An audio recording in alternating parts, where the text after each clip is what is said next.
Hello bachcho, let's start the question and the question says the concentration of a sample of H2CO3 is 1.0 into 10 to the power minus 3 m। तो इसमें से कौन सा correct है? पहला option है हमारे पास 1.0 into 10 to the power minus 3 m is equals to concentration of H2CO3 plus concentration of HCO3 minus plus 2 concentration of CO3 through minus। दूसरा ऑप्शन है 1.0 into 10 to the power minus 3 m is equals to concentration of H2CO3। तीसरा option है 1.0 into 10 to the power minus 3 m is equals to concentration of H2CO3 plus HCO3 minus plus CO3 2 minus. Option number D है हमारे पास 1.0 into 10 to the power minus 3 m is equals to H2CO3 then plus HCO3 minus 1। So let us start with our key concept। So जो हमारा की concept होगा that will be law of electro neutrality. ये है आपका law of electro neutrality. जो ये law है इलेक्ट्रो न्यूट्रलिटी के रिजल्ट करता है किसमें? ये रिजल्ट करता है in the formation of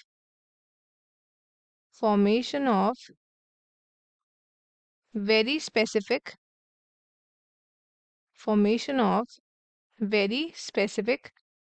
स्टाइक्योमेट्रीज। Specific ratios होता है आपका cations to anions that maintain a net balance between the positive and the negative charge. So according to the Pauling's principle of electroneutrality जो आपकी कंसंट्रेशन होगी, final concentration यहाँ देखते हैं हम। सो अकॉर्डिंग टू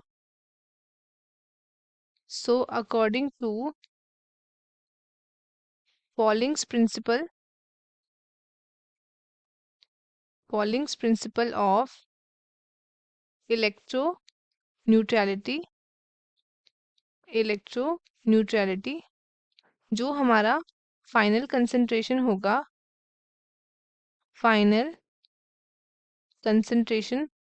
वो किसके इक्वल होगा? It will be equal to दी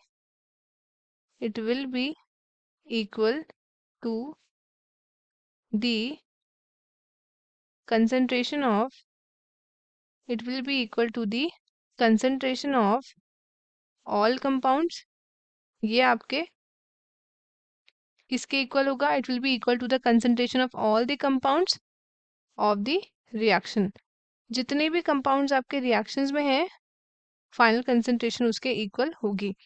सो अगर हम देखें तीनों चारों ऑप्शंस में से अगर हम देखें तो हमारा जो ऑप्शन नंबर सी है यही हमारा करेक्ट होगा। क्यों? क्योंकि इसमें है आपका 1.0 into 10 to the power minus 3 m will be equal to H आपका H2CO3 plus HCO3 minus plus CO3 minus यहाँ पे आ रहा है। और हर ऑप्शन में अगर हम देखें तो हर ऑप्शन में आपका लैक कर रहा है वन और द अदर पार्ट। आप देख सकते हैं यहाँ पे आपका क्या है, यहाँ पे भी आपका वन और अदर पार्ट लैक कर रहा है। यहाँ पे आपका क्या कर रहा है? लैक कर रहा है। ये ऑप्शन गलत हो गया हमारा। इसमें भी आपका लैक कर रहा है। सो सी ऑप्शन हमारा करेक्ट है उसके अकॉर्डिंग, एंड इसमें भी आपका एक ऑप्शन लैक कर रहा है, सो ये भी हमारा ऑप्शन नहीं होगा। So our correct option would be option number C. ये हमारा ऑप्शन क्या होगा? ये हमारा ऑप्शन करेक्ट होगा। तो स्टूडेंट्स जो हमारा आंसर होगा that would be option number C. तो आई होप आपको क्वेश्चन अच्छे से समझ आया होगा। All the best and thank you.